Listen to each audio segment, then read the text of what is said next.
The universe is vast, wondrous, electrifying. But for space travelers looking for a thrill ride, it could be a one-way ticket. It's a place from which you can't return, or at least not in the form in which you went in. Go where no one has dared to venture. Take a virtual tour of the deadliest places in our galaxy and beyond.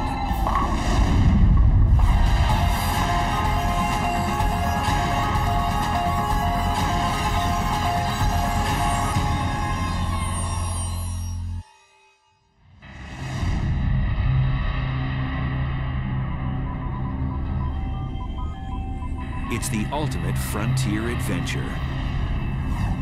Space travel.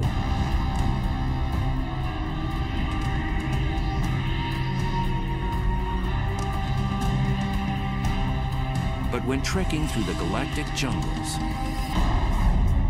one must steer clear of the cosmic hot zones, places teeming with violence and intrigue.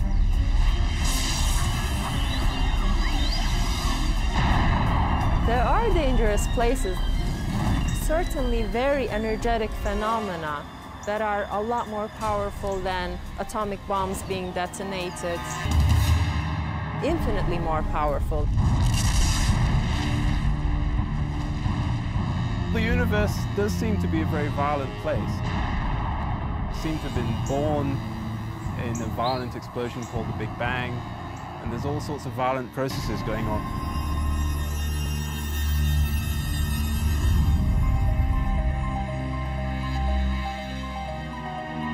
On December 27th, 2004, satellites picked up the greatest cosmic explosion ever recorded.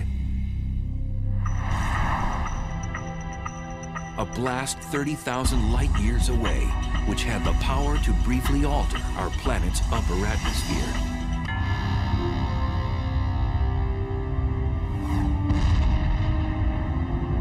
The blast was caused by a magnetar, the densest and one of the most dangerous stars in space. The magnetic field strength of a magnetar is about 1,000 trillion times the magnetic field energy of the Earth. And for reference, this would wipe the information off a credit card at a distance of about 100,000 miles away. Now this distance is sort of half the distance to the moon, so it's very nearby by astronomical standards.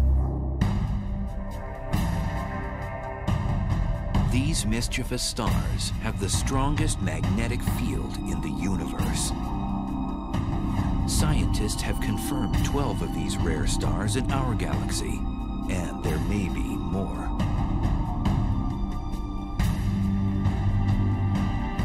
Caltech's Brian Cameron scans the Milky Way for these strange stars.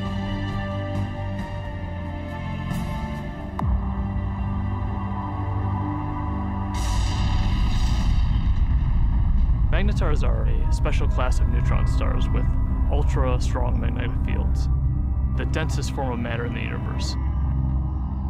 The first magnetar showed itself in the form of a high-energy event that was detected in the late 70s, although at the time we didn't know that it was a magnetar.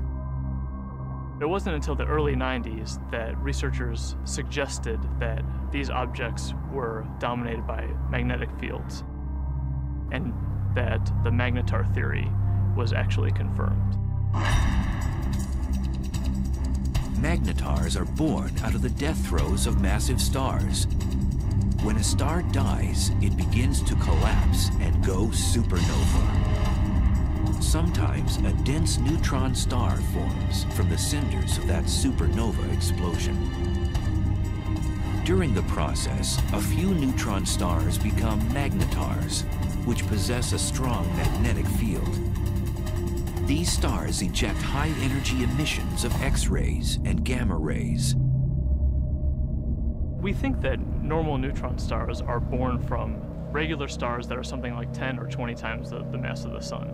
But there's evidence that magnetars are born from possibly even more massive stars than this, something like 40 times the mass of the Sun. Typically, a star of such mass would be too heavy to form a neutron star. Instead, its mass would collapse into a black hole.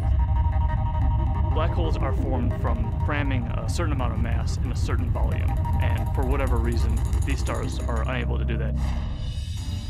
One theory is that some massive stars undergo a weight loss program right before exploding as a supernova, losing 90% of their mass. So instead of collapsing into a black hole, the emaciated star becomes a neutron star with extreme magnetic powers. When the magnetic force gets incredibly strong, it deforms the magnetar's crust, creating seismic events called starquakes on its surface. Eventually, this crust breaks under the stress, and the magnetic field reconfigures itself into a lower energy state. And when this happens, a fireball is launched off, off the side of the star. So starquakes on neutron star surfaces are thought to give rise to these giant flares that we see.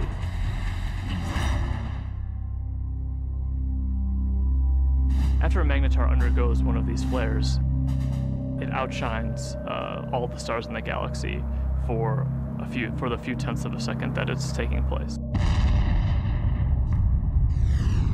Within these giant flares are short bursts of gamma rays which move at the speed of light. The giant flares from magnetars are gamma ray bursts. They're very short in duration, less than a second, and have very hard X-ray spectra compared to another class of gamma ray bursts. If a deep space traveler veered off course and was unlucky enough to pass within 700 miles of one of these massive objects, the consequences would be horrific. The magnetic field of the magnetar can literally warp the atoms in human flesh, and its gravitational forces would tear a person apart.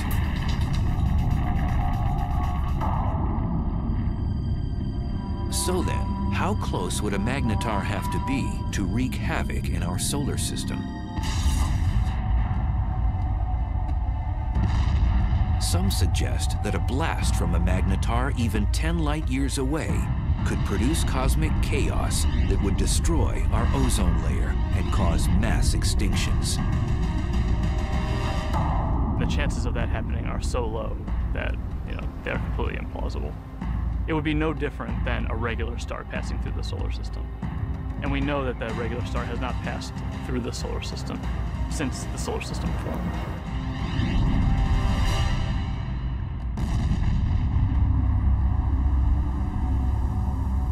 Scientists think that magnetars are only a few thousand years old and will become dim after 10,000 years.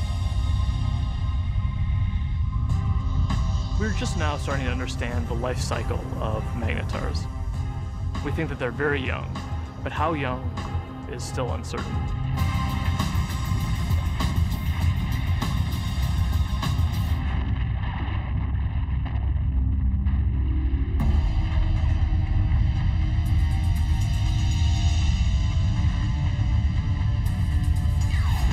In addition to magnetars, satellites and ground-based observatories have been picking up other violent things in space. Scientists have now confirmed the existence of a phantom-like force that's so strong that it might very well be the most vicious phenomenon in the universe.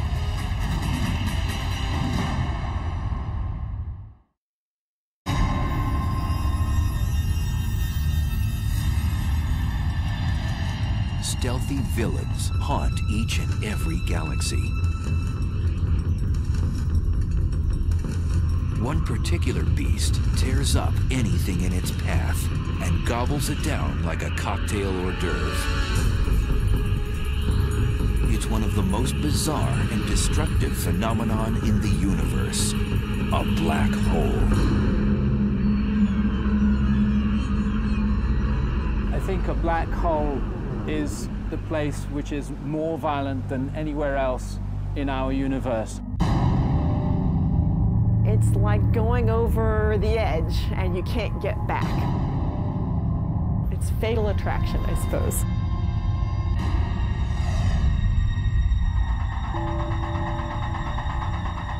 A black hole is a region of space where the pull of gravity is so immense that nothing can escape it, not even light.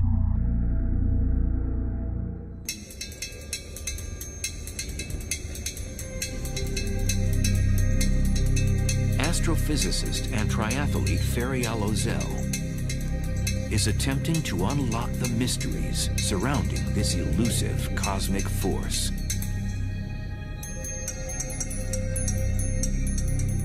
In a black hole, the gravity is so strong that no other force can compete with it, so everything collapses to a single point.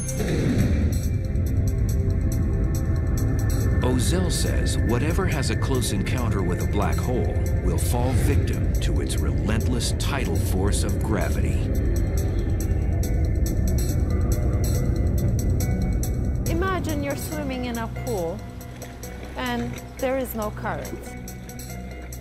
You can go whichever direction you want. Now imagine you're taken out of this pool and you're in a river. Imagine a current that is much, much, much stronger. That the only direction that you could go would be with this current. The space around the black hole acts like this wild river. You could never fight this enormous drag that you feel.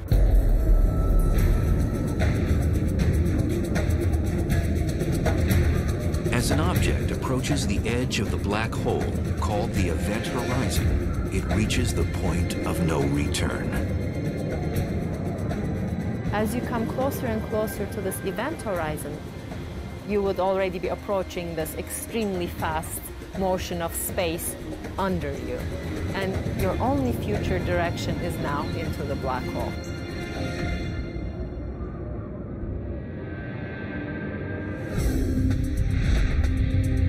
The idea of the black hole as a whole sometimes can be a little bit confusing. What it really is, in some sense, it's a place from which you can't return, or at least not in the form in which you went in.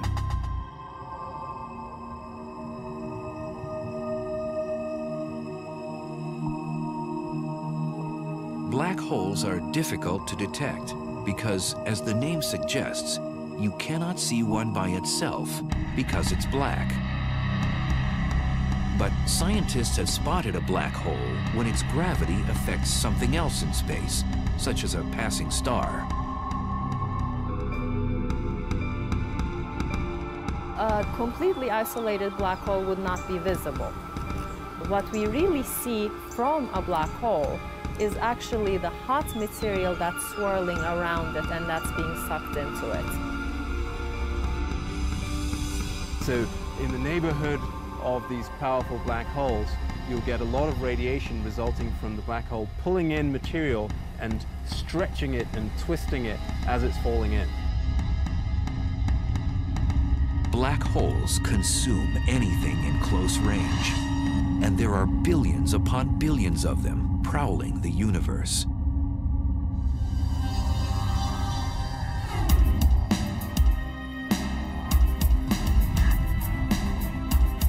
Astrophysicist Andrea Ghez is one of the world's leading black hole hunters. Black holes are not picky eaters. They'll dine on whatever get nearby. So they will happily eat gas. They will happily consume a star or a planet. When a black hole dines on a star, it does so first by tearing it apart. You might think of silly putty being stretched out, and then it just streams on in, sort of like water going down a drain. It's completely pulverized.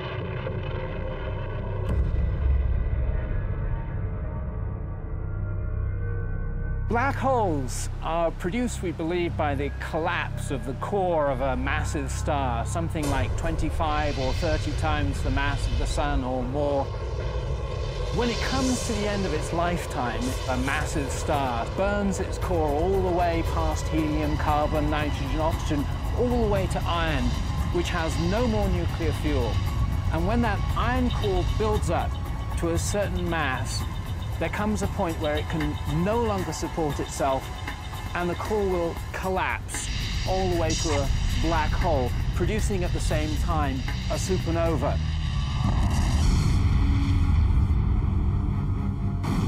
The supernova sends out explosive amounts of energy, so anything in its vicinity will get obliterated.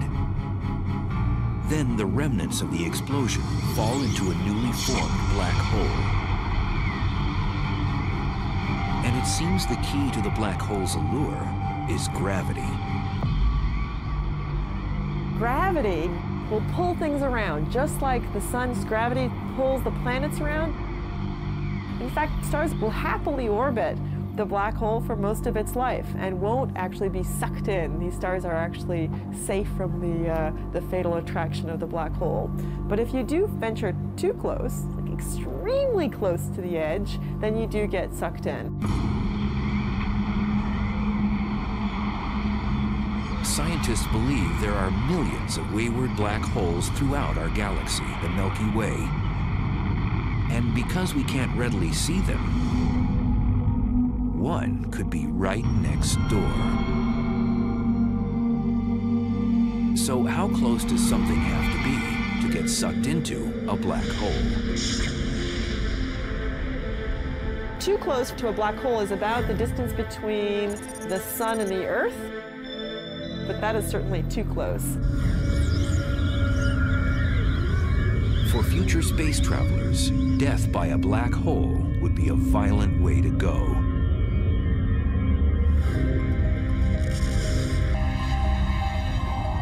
The method by which a black hole could kill you depends on how big the black hole is.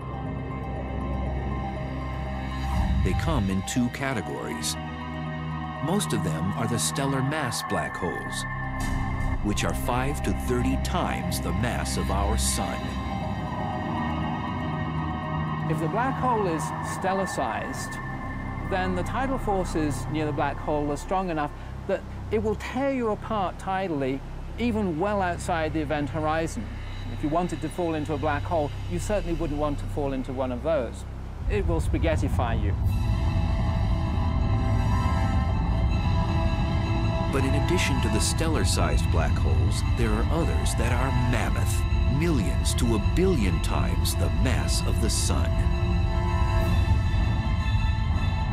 And now scientists believe that these monsters hold center court in every galaxy, including our own.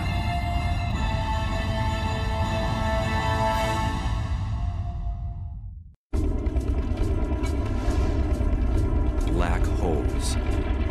They're one of the most mysterious and potentially dangerous oddities in space. A black hole has a ravenous appetite. It sucks in everything in its path and spits out what it doesn't devour. And now scientists have discovered there are supermassive black holes, which are millions of times bigger than their stellar mass cousins.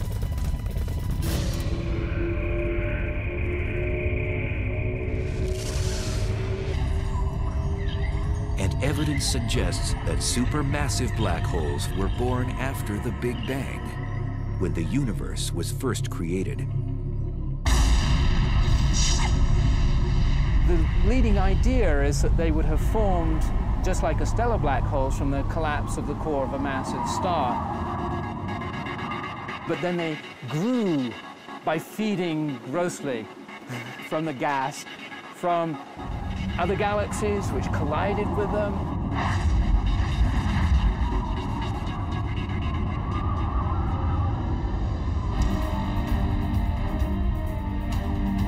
Scientists have discovered that these black ogres wield their power in the center of galaxies. The supermassive black holes are at the center of the galaxy, most likely because they're the most massive object within the galaxy. Massive objects tend to sink to the middle, so you'll always find them at the center of a galaxy. For a long time, scientists didn't think a supermassive black hole existed in our neck of the universe, the Milky Way.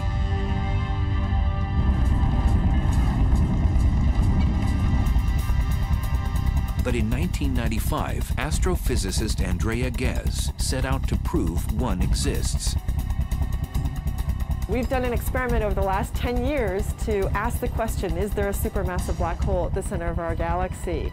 And the way we did this experiment is to use the motions of stars at the center of our galaxy to test whether or not there's a large amount of mass inside a very small volume. And that's the proof of a black hole.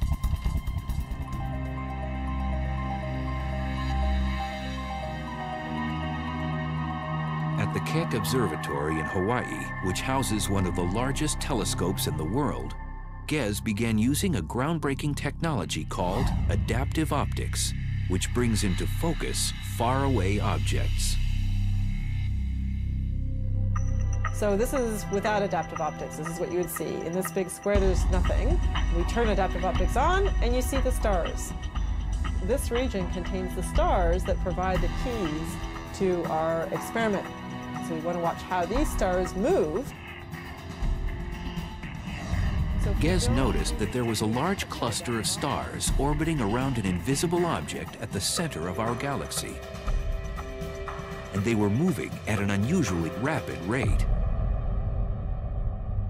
So we can actually see these stars that are really close to the center, and we can watch them go around. Those stars go around the black hole just the way the planets orbit the sun. The orbits tell us where the black hole is, so it's located right where the star is. That's the center of our galaxy. And the details of exactly how fast these stars are going around and how tight the orbits are tells us the mass of the black hole, which we think today is 4 million times the mass of our sun. For Ghez, confirming that a supermassive black hole indeed exists at the heart of our galaxy was like summiting Mount Everest. It was incredibly exciting to discover the supermassive black hole at the center of our galaxy, simply because it was a question we had set out to address. The question, is there a supermassive black hole? We could design an experiment that actually got at it.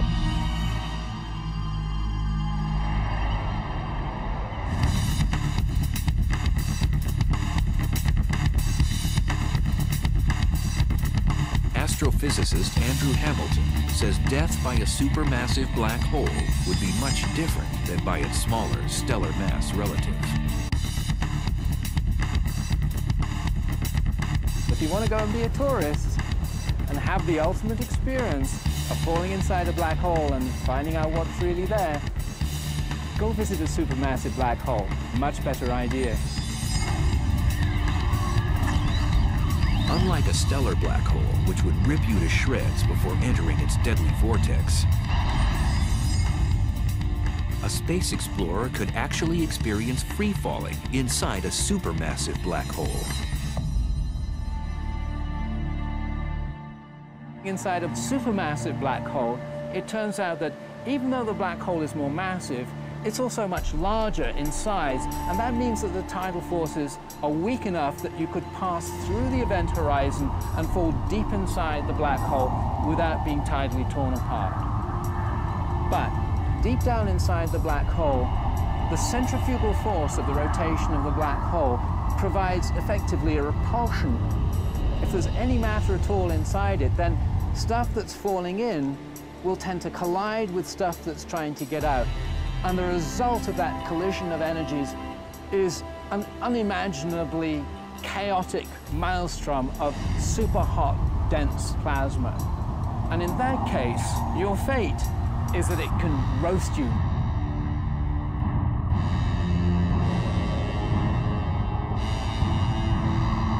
So how close would space travelers have to be to get sucked into a supermassive black hole in the center of a galaxy?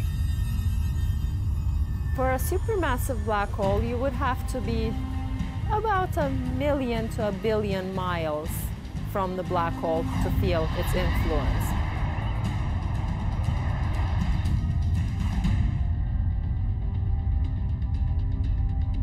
Over the years, the Chandra X-ray Observatory has caught our galaxy's supermassive black hole nibbling on cosmic matter, not binging like other supermassive black holes. Our black hole is today inactive compared to other black holes. Our galaxy has very little gas at the center, and so there's nothing really for the black hole to feed on. It's not eating very much. It's going on a bit of a starvation diet. Our galaxy's supermassive black hole appears to be fasting. This is partly due to the fact that as a galaxy ages, less and less matter is present for it to gorge on. But in the future, it might be quite a bit more active if it ever gets a fresh supply of gas at its center to feed off of. One way to rejuvenate our supermassive black hole's appetite is to collide with another galaxy. Sound implausible? 2 million light-years away, our closest neighbor, the Andromeda Galaxy, is charging toward us at almost 75 miles per second, or 270,000 miles per hour.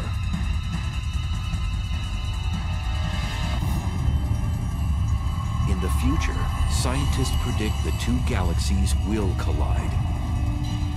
And upon impact, the larger galaxy may engage in one of the most primitive acts known in the universe.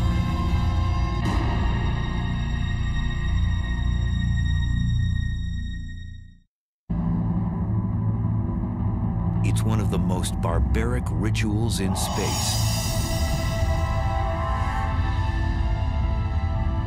A larger galaxy eats a smaller one.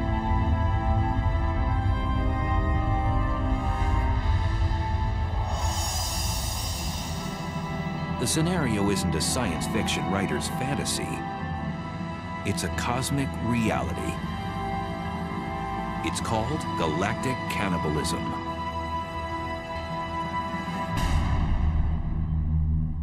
The ghastly event can occur on the celestial highway when two galaxies have a head-on collision.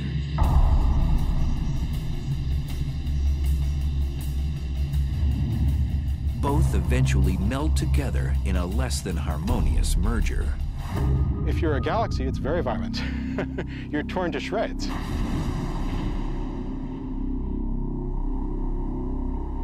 Joshua Barnes studies galaxy mergers. Acting like a crime scene investigator, he admits his research is a bit like inspecting a car crash. Imagine that you come across the scene of a car crash.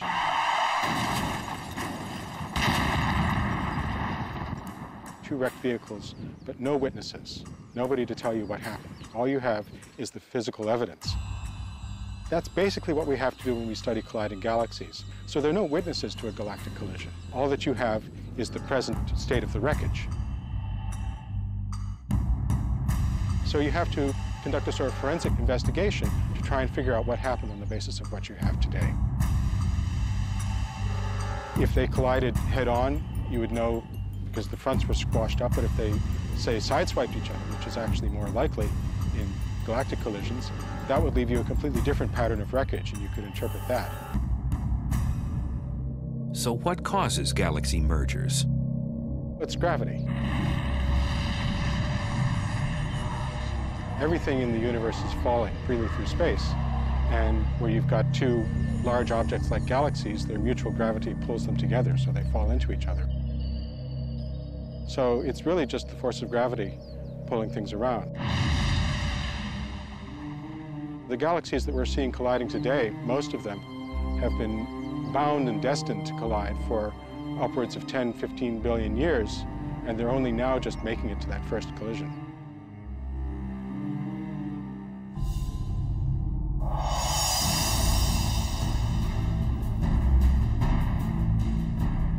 Our own galaxy, the Milky Way, is moving toward our neighbor, Andromeda. Both galaxies are spiral in shape, but Andromeda is about twice as massive, with a supermassive black hole, the mass of 30 million suns.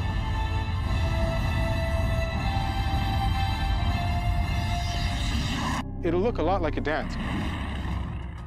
And you see the two galaxies come close together, so they kind of dance around each other, getting closer and closer and moving faster and faster before they finally come together. But at the point of impact, these galactic dancers will do more than pirouette. Each one has a spiral disk of stars, and then surrounding that, a halo of dark matter, invisible material that we can detect by its gravitational field. These two dark halos, which are much larger, will overlap as the galaxies pass by. Eventually, as the two galaxies spiral around each other closer and closer, you can no longer distinguish them as separate systems, and finally the nuclei merge.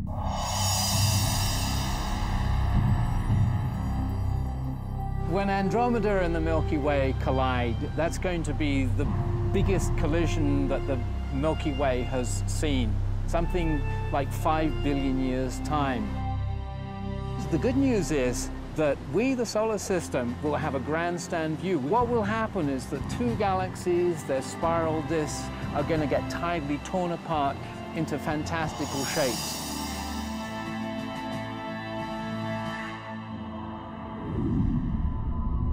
When the disks start to get close to each other, they'll throw off long streamers of stars, so-called tidal tails. And what happens to the sun and the solar system, should we still be around, it really is hard to predict. We could get lucky and be on one of those tidal tails and get a sort of bird's eye view of the whole process as we fly out.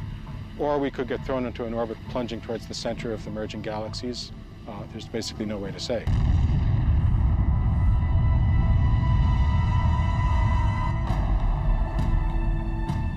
During the merger, if our solar system moves through the suburbs or the edges of Andromeda, we might not notice anything. On the other hand, countless stars and space material could be propelled towards the planets, potentially disrupting their orbits around the sun. Moreover, the entire galaxy could face cosmic upheaval. We could have consequences which would nonetheless be dangerous. First of all, we could have a lot of star formation as a consequence of the merger. Currently, both the Milky Way and Andromeda galaxy have plenty of interstellar gas, the raw material from which stars are born. Now that would mean a lot more evolved stars, supernova, going off in our vicinity. And that could create shock waves, blast waves, bursts of cosmic rays, which would have nasty consequences.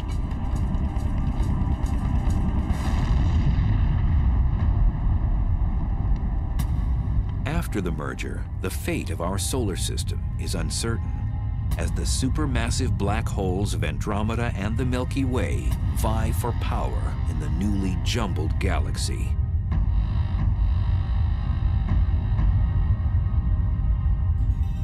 When they merge, they're going to form a new galaxy, and these two supermassive black holes will gradually spiral into the middle of the new galaxy. They will be a binary black hole for a short time. And these black holes will start to swallow gas as the collision stirs things up. Gas will fall into those black holes. They're going to turn on. They're going to start emitting radiation. But the potential for fireworks, possibly for fueling the black holes at the centers of the galaxies, matter falling into them, possibilities like that do exist. And then the only safe place to watch the process would be on one of those tidal tails riding out and escaping the collision.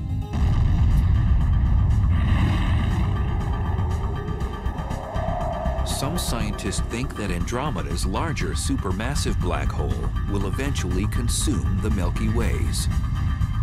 The two black holes will spiral in the center and become a binary black hole, and ultimately will merge with one another to become yet an even bigger supermassive black hole.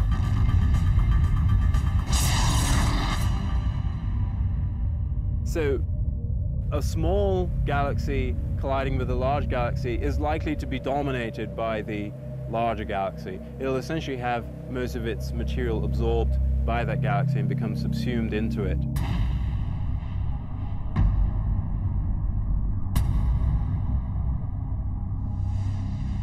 Scientists believe galaxy mergers are a way of life in the universe. Modern galaxies, including the Milky Way, have grown larger by cannibalizing smaller galaxies. Every galaxy that we see has probably been through many collisions. The Milky Way has a central bulge of stars, which are probably the relic of a previous collision. Most scientists agree that the much-anticipated merger between the Milky Way and Andromeda won't happen for at least 3 billion years.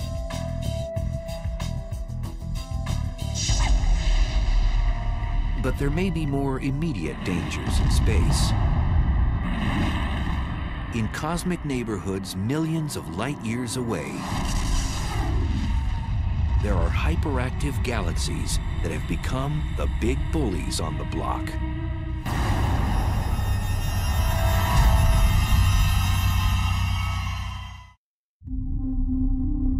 At the heart of some galaxies lives a cosmic monster. It transforms a run-of-the-mill galaxy into one of the brightest and deadliest in space. Quasars are peculiar objects, each powered by a supermassive black hole that continually swallows large amounts of matter, 10 to 20 stars every year. At the core of these objects lives a very large black hole. And the role of that black hole is to actually generate a huge amount of energy.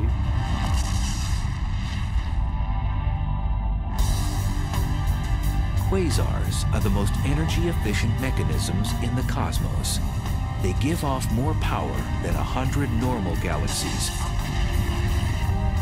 And they're 10 trillion times brighter than our sun.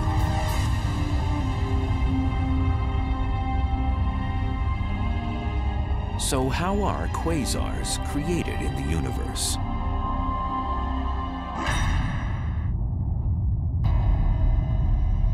There's a fairly good connection between the last stages of a galactic merger and the so-called quasar phenomenon. If that really happens in the case of the Milky Way and Andromeda, we could have, for a period of some tens or possibly even 100 million years, a quasar active in the center of the merged galaxies. And a quasar puts out about 100 times as much energy as a typical galaxy. And if we were actually thrown into an orbit which took us towards the center of the galaxy, we could get very close to that quasar and really get scorched.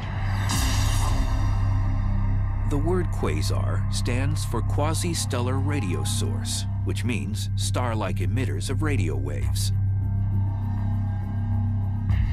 The word was coined when the quasar phenomena was still a mystery. Now we know they're not star-like at all.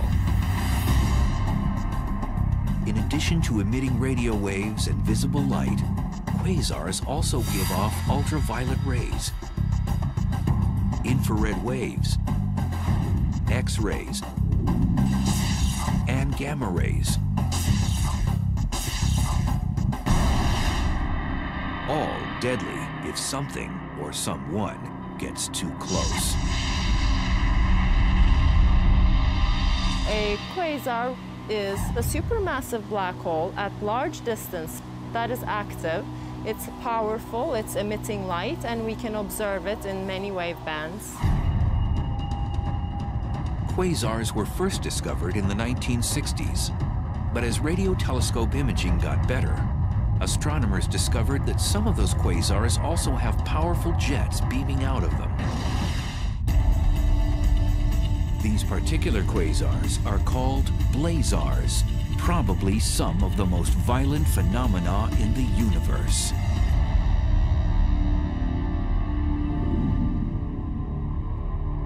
Blazars are powered by black holes, just like quasars, but they're somewhat different in that all of that energy is being focused, or a large amount of that energy is being focused into jets, which are streaming out. A blazar's aggressive plasma jets produce radiation in the form of radio waves all the way through the spectrum up to high-energy gamma rays.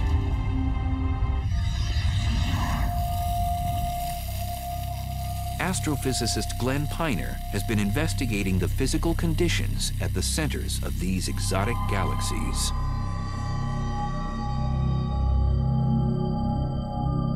We can use this fountain to visualize the geometry of a blazar. If that circular base of the fountain represents the accretion disk, then the jet of water that's coming up represents the jet of plasma coming out from the blazar.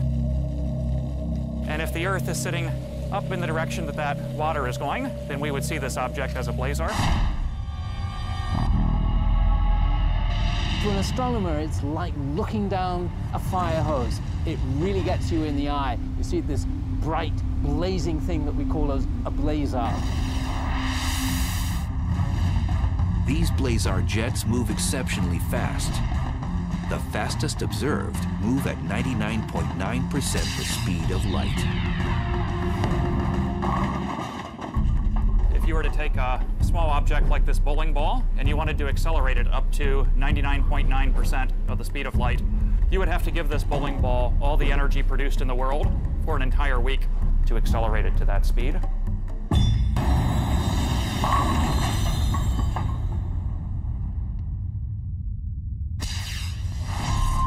And in these blazars, we're accelerating not just small objects like bowling balls, but large masses of the mass of the planet Jupiter, or larger, to those speeds. So they're being given incredible amounts of energy by this efficient engine.